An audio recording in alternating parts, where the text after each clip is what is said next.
excuserez parce que quand on est psychiatre, voilà, on ne se refait pas, mais ça peut être aussi l'occasion d'échange et puis peut-être de mieux structurer les choses. Vous me direz, n'hésitez pas soit on fait toutes les questions à la fin, soit vous me posez en direct, comme vous voulez.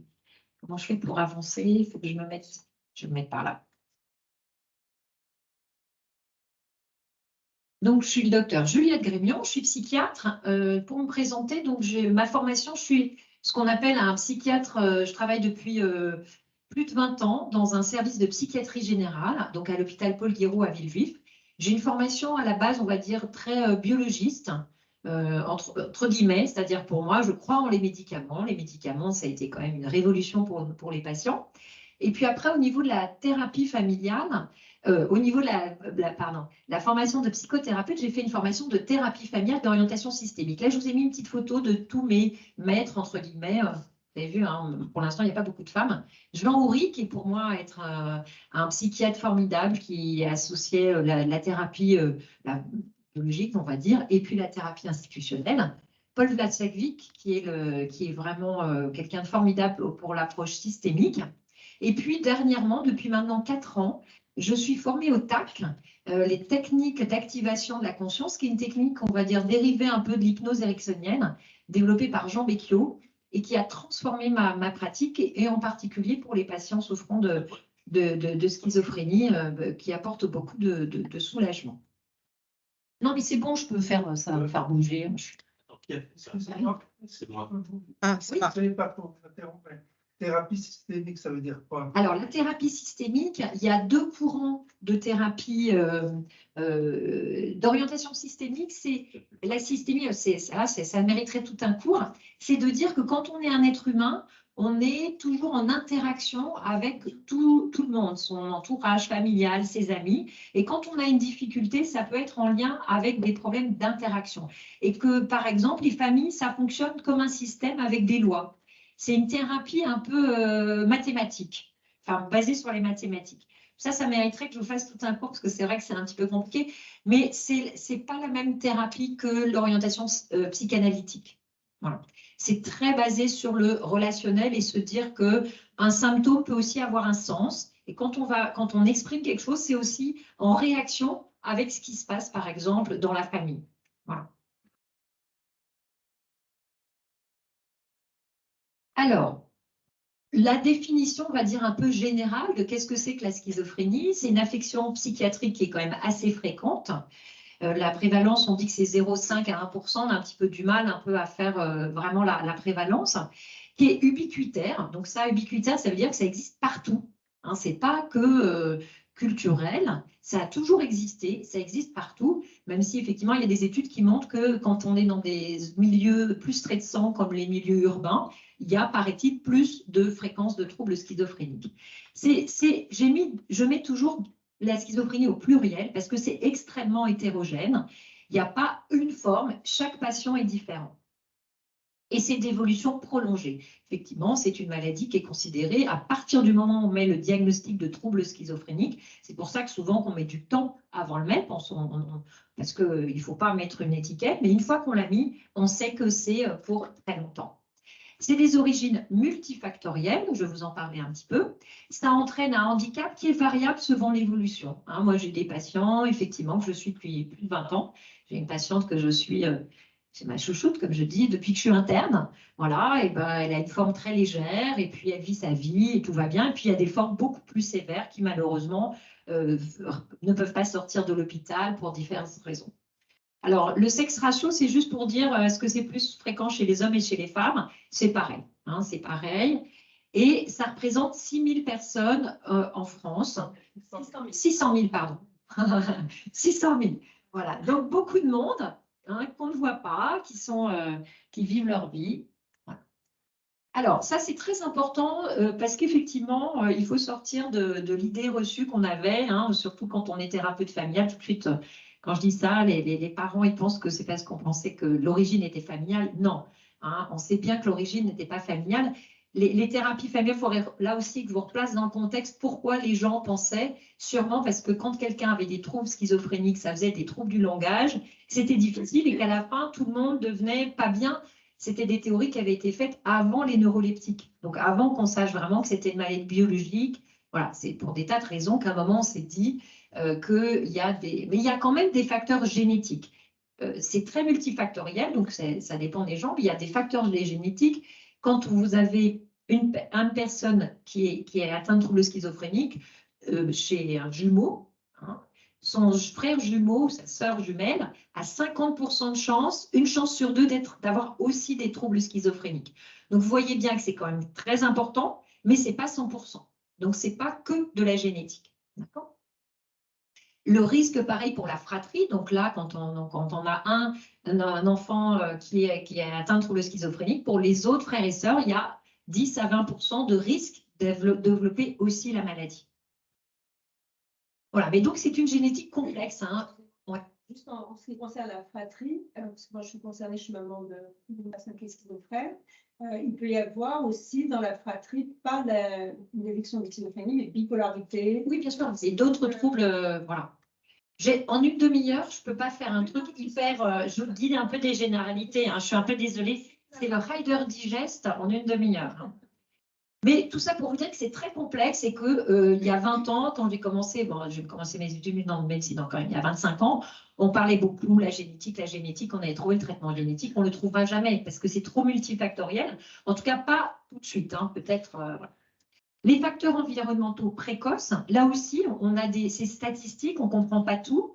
Il y aurait éventuellement, pendant la grossesse, une infection virale pourrait éventuellement faire qu'il y ait des difficultés ou des carences. Voilà, on ne sait pas trop. En tout cas, il y a beaucoup de courants, on va le voir, qui disent qu'il y a peut-être un moment, une petite anomalie neurodéveloppementale, c'est-à-dire au moment du développement du cerveau. Voilà, et ça peut être aussi lors de complications obstétricales. C'est pour ça, quelquefois, on demande aux mamans, voilà, est-ce qu'il y a eu des complications? Parce qu'une anoxie à la naissance, gardez toutes les questions à la fin, peut-être. Parce que sinon, déjà que je suis bavarde, en une demi-heure, vous n'allez pas y arriver, je ne vais pas y arriver. Voilà. Et puis, les facteurs environnementaux tardifs, c'est-à-dire donc là, c'est après la naissance. C'est surtout au moment de l'adolescence. Hein, il y a une phase qui est tout à fait normale dans le développement, c'est au moment de l'adolescence. Il y a ce qu'on appelle un élagage des synapses, hein, comme si tout d'un coup, le cerveau faisait un peu le nettoyage et il peut y avoir un problème d'excès d'élagage, qui est quelque chose qui est naturel, qui permet au cerveau de se développer là. Et ces 10 dernières années, il y a des recherches très intéressantes qui montrent qu'il y aurait peut-être ce qu'on appelle une neuroinflammation, c'est-à-dire une inflammation des cellules blanches. Voilà, vous savez, on parle beaucoup des cellules grises qui sont les synapses et on parle peu des cellules blanches, les cellules gliales. Et de plus en plus, on se rend compte que c'est très impliqué dans le processus de la pensée. Voilà, on en est au tout début, hein, tout début des recherches, mais ça, par contre, c'est une piste extrêmement intéressante. Et puis, la consommation de cannabis qui peut effectivement favoriser le déclenchement. Là, personne n'est d'accord. Est-ce que ça peut déclencher complètement des maladies ou est-ce que c'est sur un terrain voilà, les spécialistes, vous allez entendre tout et l'inverse. Donc, moi, je suis une grande adepte de cette théorie, grande adepte entre guillemets, mais qui est très intéressante, qui montre que la schizophrénie serait une gliopathie, donc une maladie des cellules gliales auto-immune, responsable d'une neuroinflammation qui survient sur une connectopathie développementale préexistante. Bon, vous avez 2 heures, hein, si vous avez vu. Vous allez essayer de m'expliquer. Non, en gros, c'est de dire, il y a un terrain de vulnérabilité, on ne sait pas, dû à plein de choses, il y a déjà un petit terrain, et par-dessus se rajoute une inflammation du cerveau, qui peut être due à plein de choses, qui peut être due à l'alimentation, qui peut être due à une maladie éventuellement auto-immune, ça c'est des hypothèses, mais qui peut être due à plein de choses. Ça, c'est une étude de 2015 qui est faite où il y a qui est fait maintenant avec la neuroimagerie qui apporte beaucoup d'éléments d'explication des troubles schizophréniques. Hein, il y a eu vraiment un bond ces 15 dernières années parce qu'avant, on ne pouvait pas connaître parce que sinon, il aurait fallu faire des biopsies du cerveau. Comme je disais, heureusement qu'on ne connaissait pas trop parce qu'on ne faisait pas de biopsie du cerveau. Maintenant, avec la neuroimagerie, on arrive beaucoup plus à comprendre le fonctionnement du cerveau des patients et ça apporte beaucoup de choses.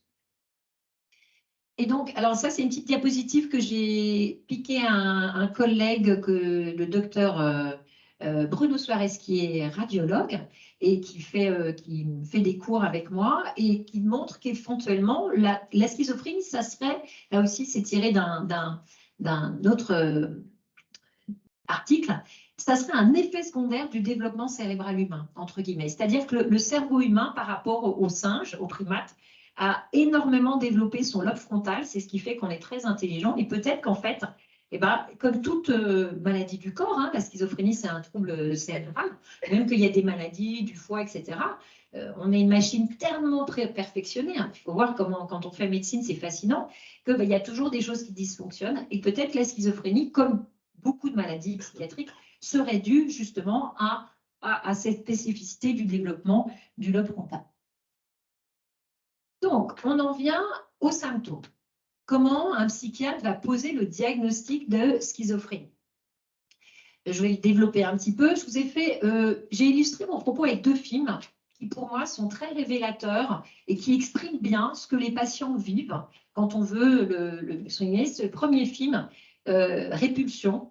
Qui a vu Répulsion? Bon, il faut avoir le moral quand même. Hein. C'est très, très angoissant, mais je trouve que c'est très, très révélateur avec Catherine Deneuve qui est formidable, un film de Polanski.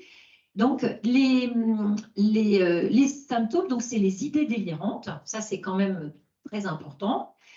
Très souvent, les hallucinations, particulièrement auditives, mais il peut y avoir d'autres types d'hallucinations. Hallucinations, vous savez, hein, c'est une perception sans objet, c'est-à-dire qu'on va entendre quelque chose, on va ressentir alors qu'il n'y avait rien autour de soi qui pouvait permettre.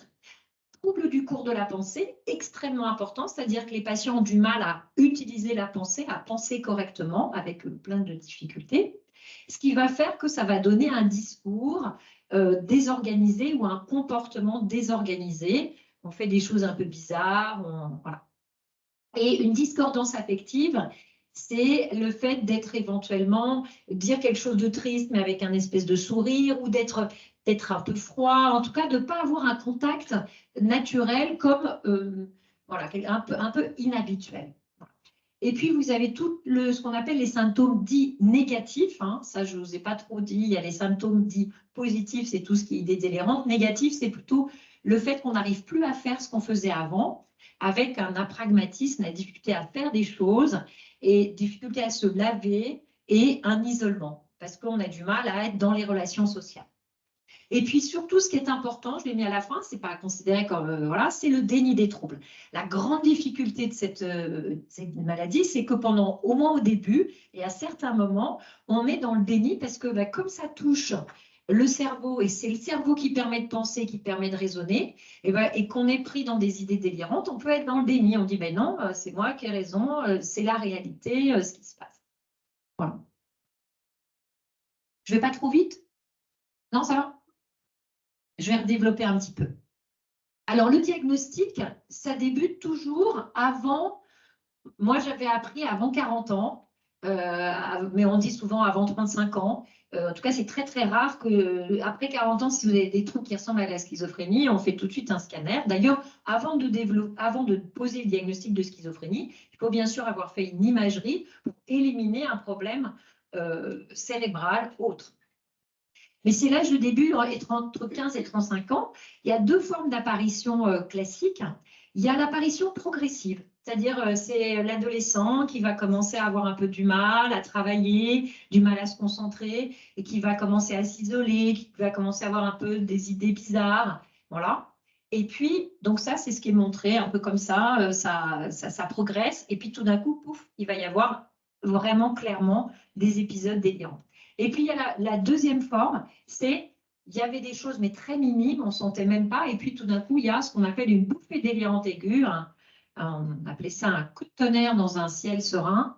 C'est un épisode délirant. Alors là, quand on fait un épisode délirant, les psychiatres sont très méfiants et disent on attend de voir l'évolution parce que, je vais vous montrer après, vous connaissez ce petit schéma? Bon, éventuellement, je vous pourrais... voilà, c'est juste pour montrer que, voilà, que c'est assez progressif et qu'il y a des interventions à tout moment pour faire éventuellement de la prévention ciblée. Oui, parfois, début plus rare, un acte médico-légal, ça arrive malheureusement. Quelquefois, il y a des patients, tellement contenus, ils ne parlent pas de leurs idées délirantes, ils arrivent à vivre autonomes et puis ils sont très, très délirants et dans leur délire, ils vont agresser quelqu'un. Voilà. C'est assez rare, mais ça arrive. Et parfois aussi, malheureusement, tentative de suicide, pareil, ils ne parlent pas de leurs symptômes, ils ne vont pas bien du tout, ils gardent ça pour eux et ils font une tentative de suicide. Alors, juste une petite diapo sur les jeunes à ultra haut risque, un autre film que j'aime bien, Coup de foudre à Notting Hill, avec un personnage qui est très rigolo et qui pourrait être un petit peu ce qu'on appelle, nous, une personnalité un petit peu schizoïde. Il est un petit peu à la marge, il est très sympathique. Moi, j'aime bien les films qui montrent des... parce que je suis très... comment dire, à lutter contre la stigmatisation des patients. J'aime bien les films qui montrent un aspect un peu positif, sympathique. Hein, donc, il y a lui, j'aurais pu mettre Phoebe aussi dans Friends. Vous connaissez Friends? Hein, voilà, bah, Phoebe, pour moi, elle est limite. Hein. Voilà, elle tomberait dans de mauvaises mains, il y a quelqu'un qui lui mettrait un petit peu de neuroleptique, hein, alors qu'elle est juste pétillante. Voilà, donc lui, il est aussi un peu à la marge. Et, voilà, donc, qu'est-ce qui fait que c'est difficile? C'est quelquefois donc le début progressif, on parle ça des jeunes à ultra haut risque, c'est qu'il y a des symptômes qui sont un peu inquiétants. Retrait social, détérioration du fonctionnement, humeur dépressive, diminution de la concentration. Voilà, c'est des choses qui sont banales, mais on se dit attention, il faut vérifier, il faut voir un peu l'évolution. Ça peut être juste des signes de l'adolescence, ça peut être juste des symptômes dépressifs, mais il faut faire attention à surveiller. Voilà, méfiance. Voilà, c'est pas obligatoirement un début de schizophrénie, c'est vraiment juste des symptômes qui ressemblent. Et puis il y a des symptômes un peu plus atténués. Donc là, on est déjà un petit peu attention. Comportement un peu plus étrange, diminution de l'hygiène personnelle. Bon, ça peut être aussi les adolescents. Hein. Donc, c'est pour ça que je vous dis, j'aurais dû le mettre de l'autre côté. C'est pas très spécifique. Hein. Aspect affect, pardon. Donc, les émotions inappropriées, un discours vague, discours circonstanciel, croyances bizarres. Voilà, ça, c'est un nouveau concept. Hein, les jeunes à ultra haut risque, c'est-à-dire on n'est pas encore dans des troubles schizophréniques, mais on se dit attention. Et là, de plus en plus se développent des programmes de psychoéducation, enfin pas psychoéducation, on va dire de thérapie pour essayer d'éviter, d'être dans la prévention, d'éviter qu'il y ait des troubles schizophréniques qui se développent. D'accord? En particulier, éviter qu'ils fument du cannabis, éviter qu'ils fassent des choses qu'en même temps, plus on s'isole, plus après, c'est difficile d'être dans les liens sociaux. Voilà. Donc ça, c'est les jeunes à ultra haut risque, c'est avant.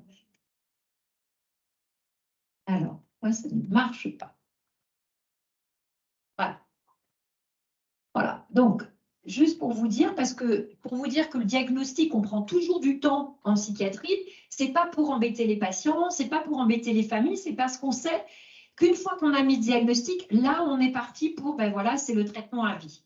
Alors que lorsqu'on fait un premier épisode, une bouffée délirante, par exemple, il y a... ils sont mes chiffres.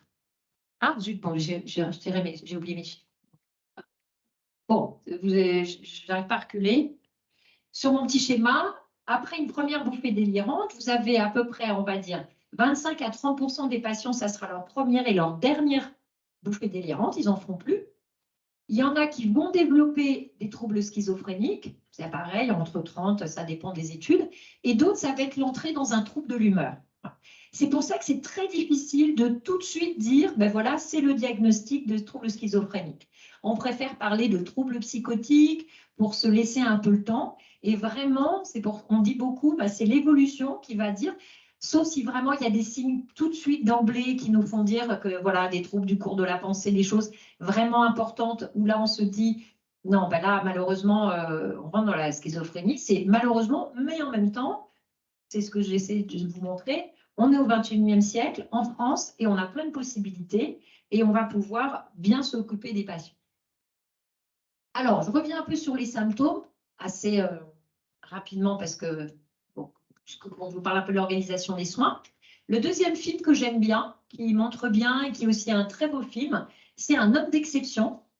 Et j'ai une de mes patientes atteinte de troubles schizophréniques qui m'avait dit, qui m'a toujours dit, il faut regarder les bonus, ils sont très très bien, ils sont formidables, ça explique très bien la maladie. Moi, je trouve que c'est vraiment un film qui explique très bien le délire et comment, à cause du délire, la personne devient agressive alors que c'est quelqu'un de très très gentil dans le fond. Donc, le délire, on dit toujours que c'est ce qu'on appelle un délire paranoïde, c'est-à-dire qu'il n'est pas très construit et ça part un peu dans tous les sens. Et quand on est de l'extérieur, on ne va pas y adhérer. Pas totalement. C'est à l'inverse de ce qu'on appelle un délire paranoïaque, où là, on peut éventuellement adhérer, les théories du complot, les choses comme ça, qui sont un peu plus culturelles. Quand même si quelquefois, ce n'est pas toujours évident. Mais normalement, dans le délire paranoïde, il y a plus de choses un peu bizarres. La télé me parle, les extraterrestres ont communiqué avec moi. Voilà, il y a des choses bizarres qui se passent dans ma maison. Voilà. Des choses où d'emblée, quand même, l'entourage va dire non, mais là, c'est quand même très, très bizarre. J'ai un peu du mal à te croire. Et des hallucinations, hein, donc beaucoup d'hallucinations auditives, mais ce n'est pas systématique. À chaque fois, tout ça, ce n'est pas systématique. Hein, c'est pour ça que ce n'est pas fixe.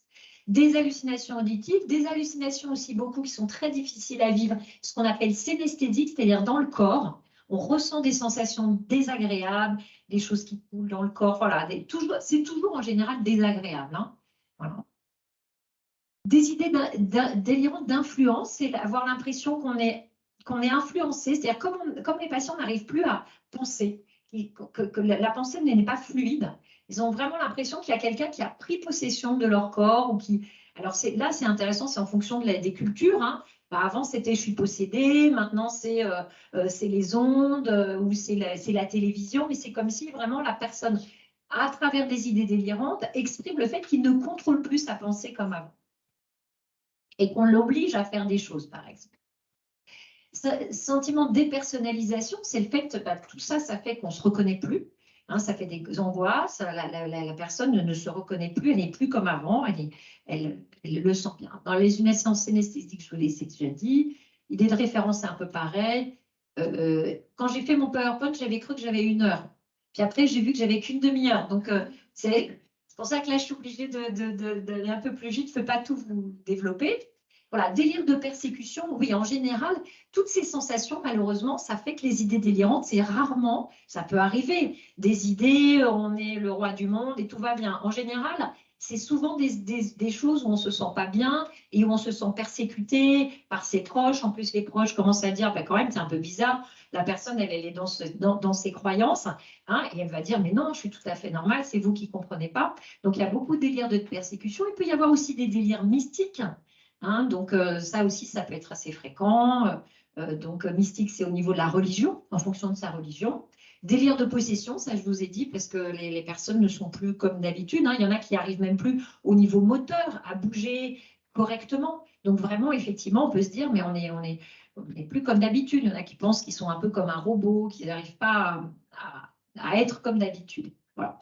Et parfois, délire mégalomaniaque, oui, dans un homme d'exception, là, il est typique, il est persuadé en plus, il est très intelligent, hein, c'est un mathématicien qui a développé des troubles schizophréniques. Voilà, et il a tout un délire où il faut qu'il sauve le monde, et qu'il est dans la CIA. Vous l'avez vu? Qui est-ce qui l'a vu? Ah, un petit peu, voilà. Ce qui frappe, c'est la souffrance. Ah ben oui, mais voilà. Oui, oui, c'est ça que... Exactement. Voilà, c'est pour ça que c'est important ces films qui montrent effectivement la souffrance. J'aime pas les films qui montrent que les choses un peu bizarres, mais pas la souffrance. Bon. Voilà. Alors, le syndrome discordant, c'est effectivement ce qui permet un peu plus de poser le diagnostic de troubles schizophréniques par rapport à éventuellement des troubles paranoïaques. Il y a un autre type de trouble où il y a moins d'atteintes cognitives, on va dire, où là, les gens font plus des idées délirantes, mais après, une fois qu'ils sont traités, ils ont moins de problèmes cognitifs. Le syndrome discordant, alors moi, je ne parle plus du tout de syndrome dissociatif. Pourquoi? Parce que donc, grâce à ma nouvelle pratique, on commence à devenir un peu plus professionnel du psychotraumatisme.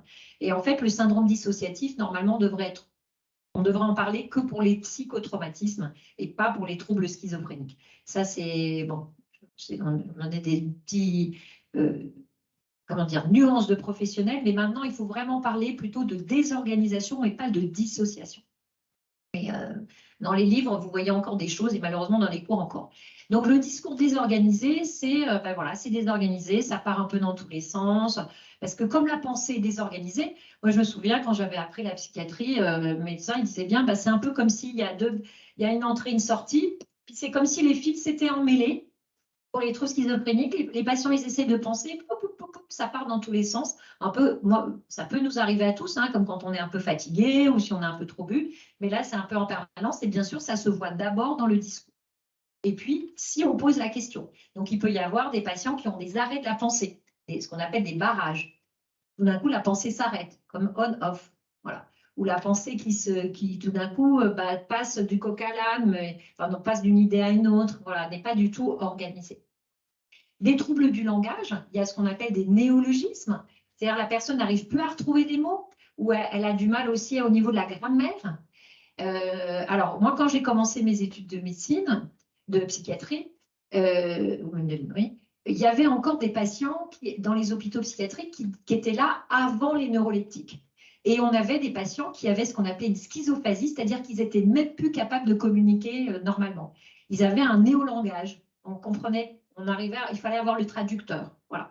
Mais c'était vraiment, tout le langage était comme quelqu'un qui a un vrai trouble neurologique. Hein. Froideur affective, voilà. Le syndrome discordant, c'est le fait que voilà, il y a une froideur affective, c'est comme s'ils ne ressentaient plus d'émotions alors qu'ils en ressentent, mais ils ne les expriment plus. Parfois, ils ne les ressentent pas, mais souvent, il y a un problème d'expression des émotions au niveau du visage. Et des réactions émotives inappropriées. Alors là, vraiment, la séquence de ce film le montre bien. C'est-à-dire, comme ça, les patients ne vont pas bien, comme ils peuvent avoir des idées délirantes, tout d'un coup, ils peuvent se mettre en colère. On ne comprend pas, c'est illogique, alors que pour eux, parfois, ça a une vraie logique. Parfois, ça n'a pas de logique. Hein, ça peut être juste l'angoisse, le moment où ça ne va pas. Voilà, mais ça fait des réactions émotives pas évidentes pour les patients et pour l'entourage. Et l'ambivalence, c'est on pense une chose et son contraire, on a beaucoup de mal à se positionner. Voilà. Les sourires immotivés qui sont effectivement des symptômes assez classiques hein, d'une personne qui, tout d'un coup, on est en train de discuter, tout d'un coup, elle a un sourire, vous lui demandez pourquoi elle sourit, elle ne peut pas vous dire. Voilà. Ça, ce sont quand même des symptômes qui sont assez caractéristiques. Alors, les autres symptômes, alors, je vous ai illustré avec, je ne sais pas, peut-être que vous connaissez tous, il y a une petite application qui s'appelle TIP, qui est développée par des Suisses, merci, qui est très bien fait avec des petites vignettes, des petites questions. Hein, on peut télécharger ça, c'est gratuit sur vos téléphones et qui explique, et c'est vraiment très, très bien fait sur le traitement. Voilà, c'est de la psychoéducation très bien faite. Parce que les autres symptômes, le premier que je mets, qui pour moi est le plus compliqué, c'est le déni. Parce que toute la difficulté, moi je dis, moi parfois auprès de mes patients, je suis là, j'ai l'impression d'être un marchand de tapis, entre guillemets, qui essaie de dire, non mais oui d'accord, vous avez ça, mais vous allez voir avec le traitement, ça va aller mieux, etc. Et ce qui est difficile, c'est de travailler avec le déni.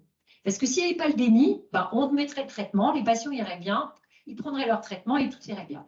Toute la difficulté, c'est ça. Et le déni, il est très variable. Il est bien sûr important quand ils sont très délirants. Et après, ça va dépendre. Et il faut vraiment créer toute une alliance thérapeutique pour mettre en confiance et arriver à travailler et à faire, voilà, à arriver à ce que le patient prenne conscience qu'il n'est que malade, entre guillemets, hein, et qu'il faut ensemble qu'on lutte contre cette maladie. Mais c'est un des symptômes les plus gênants. Alors, les autres symptômes qui sont très fréquents, qui sont handicapants et difficiles aussi pour les familles, c'est les troubles du sommeil. Il y a beaucoup d'inversions. Les patients dorment le jour, sont la nuit. Voilà, ça, c'est très compliqué. Ce n'est pas évident. Il n'y a pas très peu d'études. Alors là, comme on est à schizo, oui, il y a très peu d'études sur les troubles du sommeil chez les patients schizophrènes et comment faire. Je me souviens, on a fait une petite revue biblio un jour avec des internes. J'étais assez sidérée. Il y a très, très peu de choses là-dessus, que ce soit sur qu'est-ce qu'il faut faire, quel traitement, pourquoi. Bon, on parle un peu de l'apnée du sommeil. Il y a très peu de choses. Il y aurait vraiment des pistes intéressantes parce que ça, c'est vraiment un problème. Alors, l'apragmatisme, c'est la difficulté à faire des choses. Souvent, en fait, les patients ne ressentent pas le plaisir avant. Ils ne se disent pas « Ah, super, je vais faire une activité ». Et parfois, ils ont du mal à ressentir du plaisir pendant. Donc, ils ont du mal à faire les choses et ils ont perdu aussi l'initiation. Voilà. Donc, c'est pour ça que souvent, ben voilà, les patients ne font rien, c'est vrai. Il y a beaucoup de familles qui disent, mais quand même, vous ne proposez pas des activités. Oui, mais moi, je sais que quand les patients ne vont pas bien, de toute façon, ils ne vont pas les faire. Ça ne sert à rien de les pousser parce que c'est douloureux pour eux. Donc, il faut attendre le moment où ils vont aller mieux, mais ce n'est pas pendant l'hôpital. Voilà. C'est difficile, mais on met des choses en place. La perte de la motivation, voilà. La perte d'autonomie. Hein, tout d'un coup, les jeunes qui pouvaient faire des choses, ben, ils n'arrivent plus à prendre les transports, à se prendre soin de sa maison. Voilà, on est moins autonome. L'incurie, hein, effectivement, souvent, ils ont du mal à entretenir l'appartement. Ce n'est pas systématique. Hein. Je dis tout ça, tous ces symptômes ne sont pas systématiques. Hein. Moi, j'ai des patients qui ont des troubles schizophréniques. L'appartement, il est nickel. Hein. Ce n'est pas du tout systématique. C'est des choses qui peuvent se voir. Mais c'est important de savoir que c'est un symptôme pour ne pas culpabiliser la personne en disant, mais quand même, tu ne te laves pas avec ça. Bah oui, mais voilà, c'est difficile. C'est vraiment difficile. Les troubles de la concentration, les troubles de l'attention qui font qu'effectivement, les personnes sont intelligentes, ils ont gardé leur intelligence d'avant, mais ils vont avoir du mal à l'utiliser. Hein, d'où on va voir les prises en charge pour permettre de retrouver tout ça. Difficulté de traitement du contexte.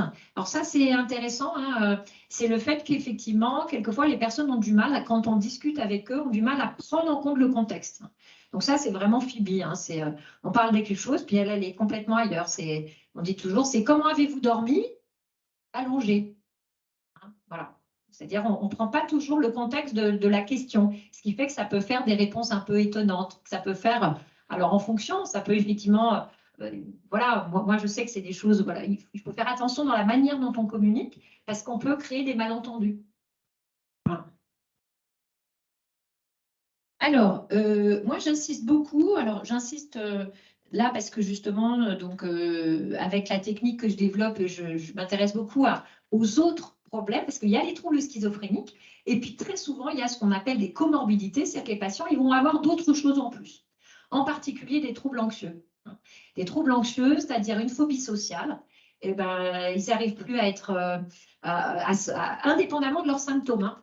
Une fois qu'ils ont plus de délire, que tout va bien, etc., eh ben, ils ont du mal à aller vers les autres, ils ont peur, ils ne se sentent pas bien. Ce n'est pas du délire de persécution, c'est autre chose, c'est vraiment l'impression qu'on les regarde, qu'on les juge, etc.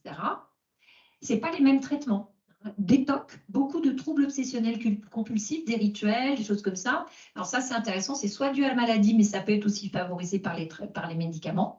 Des troubles anxieux généralisés, c'est-à-dire, oh là là, on a tout le temps peur d'aller acheter une baguette, de sortir. Des troubles paniques, c'est des moments d'angoisse importants, mais pas psychotiques.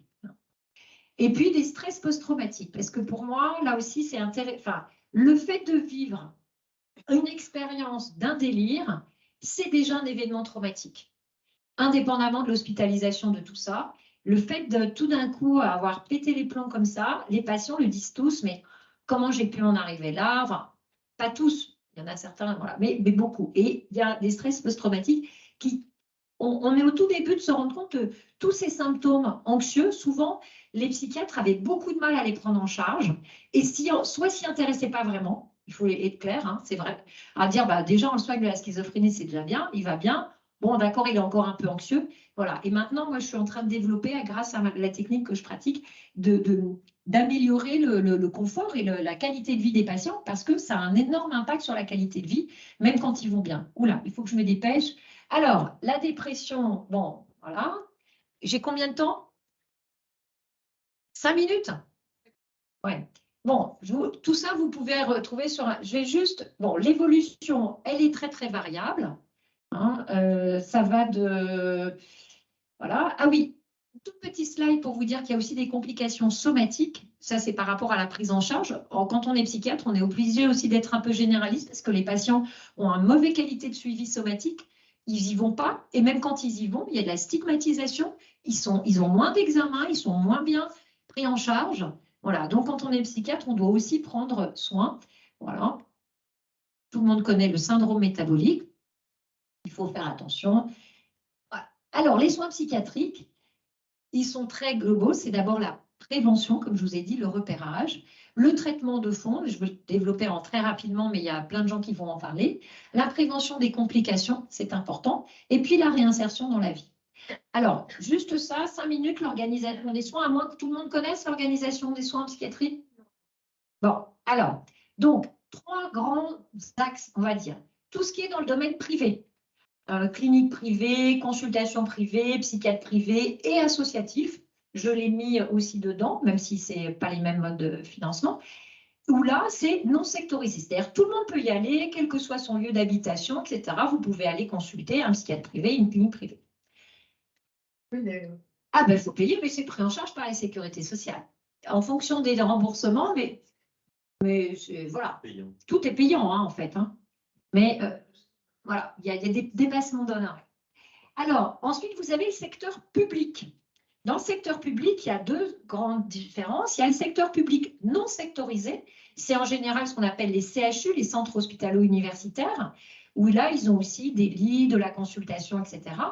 Alors, à Paris, ils sont beaucoup orientés troubles de l'humeur. Hein. Il n'y a pas de CHU, à part Versailles, qui soit un peu spécialisé, vraiment… non, M. Gozlan n'est pas d'accord. Non, oui, Sainte-Anne quand même. Oui, mais ils ne font pas une hospitalisation. Ils ne font pas d'hospitalisation, ils ont des consultations. Voilà. Voilà. Et puis, la psychiatrie générale sectorisée permettant des soins sous contrainte. Voilà, ça, le secteur, ça, c'est de la spécificité. C'est deux choses. C'est d'abord sectorisé, c'est-à-dire c'est en fonction de son lieu d'habitation. Ça, c'est très républicain. On a découpé la France en des secteurs. Voilà, un secteur, c'est de 70 à 100 000 personnes. Donc, en général, c'est une commune, deux communes. Moi, je suis responsable de la ville de Villejuif, l'Haye-les-Roses. Et en tant que chef de service, je dois répondre à tous les besoins de santé mentale pour cette population. L'intérêt, c'est qu'il y a tout un dispositif qui est à proximité voilà, du domicile, une équipe pluridisciplinaire qui permet et qui a été développée très clairement au tout début du secteur, hein, dans les années 60. C'était pour les patients souffrant de troubles schizophréniques et de psychose. Hein. Maintenant, on s'occupe de tout le monde, mais historiquement, c'était développé justement pour faire tout un maillage très intéressant. Et la grande différence avec, il y a quelques cliniques qui font des soins sous contrainte, très peu, c'est que le secteur prend les patients sous contrainte. Et dans un épisode délirant, les patients refusent les soins. Donc, on est obligé, dans 95% des cas, de les hospitaliser sous contrainte. D'où le fait que, en général, le secteur, c'est l'interlocuteur, au moins au début. Après, on peut être suivi dans les cliniques, etc. Mais c'est souvent… Voilà. Et puis qu'on a un dispositif vraiment tout à fait adapté parce qu'on fait des consultations, mais on fait aussi des activités thérapeutiques au niveau du CATTP, des hôpitaux de jour, et puis aussi tout ce qui est l'accompagnement au logement. Alors ça, de plus en plus, le privé le fait aussi, mais voilà, différemment. Voilà, donc les traitements médicamenteux, je ne vous en parle pas, ça va être fait, mais vraiment, c'est indispensable. Voilà, quand le diagnostic est fait, c'est normalement au moins 5 ans, souvent plus, mais à très faible dose. Hein. Et alors, très important, les médicaments sont toujours nécessaires, mais jamais suffisants. D'accord? Ça, c'était il y a 30 ans qu'on mettait le traitement, puis après, hop, et non. Maintenant, c'est psychothérapie de soutien, éventuellement des psychothérapies ciblées si jamais il y a des troubles anxieux. C'est des activités thérapeutiques pour remettre les patients. Voilà, c'est un peu comme la rééducation, une fois qu'on a traité. Après, c'est la phase de rééducation. Hôpital le jour, CATTP, j'aime tout en fonction de ce que le patient souhaite. Réhabilitation psychosociale, psychoéducation, très important. Bien connaître la maladie, comment lutter ensemble, les symptômes qui font… Voilà, c'est un travail collectif. Hein. Moi, je dis toujours aux patients, hein, moi, je suis juste votre entraîneur. C'est vous qui allez… voilà, vous êtes au cœur de… Vous êtes acteur. Hein. Les accompagnements vers l'autonomie, les SAVS, les SAMSA, PRIPSI, voilà. Et puis, le soutien des familles, très important. C'est une maladie compliquée pour le patient, compliqué pour les familles. Donc, c'est important ensemble avec le médecin. Voilà. Donc, soit moi, je reçois beaucoup les familles comme ça pour toujours en présence du patient pour un peu informer. Mais c'est aussi intéressant de faire des thérapies familiales pour dire non, mais pour faire la part des choses entre qu'est-ce qui est de l'ordre de la maladie, qu'est-ce qui est de l'ordre de j'ai le droit d'être fâché, faut arrêter de dire voilà, que je pète les plombs. Non, je ne suis pas content, je ne suis pas content. Il ne faut pas non plus mettre tout sur le dos de la maladie. Hein. Voilà. Et puis, les groupes multifamilles pour faire la psychoéducation. Voilà. Donc, c'est très important, tous ensemble, qu'on lutte contre la stigmatisation et l'autostigmatisation. Les patients schizophrènes, ils sont toujours à dire, moi, je suis toujours touchée quand je leur dis ça. Quand un jour, voilà, j'annonce, ils disent, mais non, mais je ne peux pas être schizophrène, je ne suis pas dangereux. oui. Voilà. Ben non, vous n'êtes pas dangereux, mais il ne faut pas regarder les films, il ne faut pas regarder les séries qui disent n'importe quoi. Voilà, donc il faut lutter contre l'autostigmatisation qui empêche d'abord le suivi et qui empêche le bien-être mental. Voilà, parce que comme disent les Canadiens, une personne, ça c'est tiré d'un site, peut vivre avec un trouble mental et expérimenter tout de même un bien-être mental se traduisant par une vie équilibrée et satisfaisante. C'est quoi la bonne santé mentale? Ben, c'est pouvoir profiter des joies de la vie, voilà.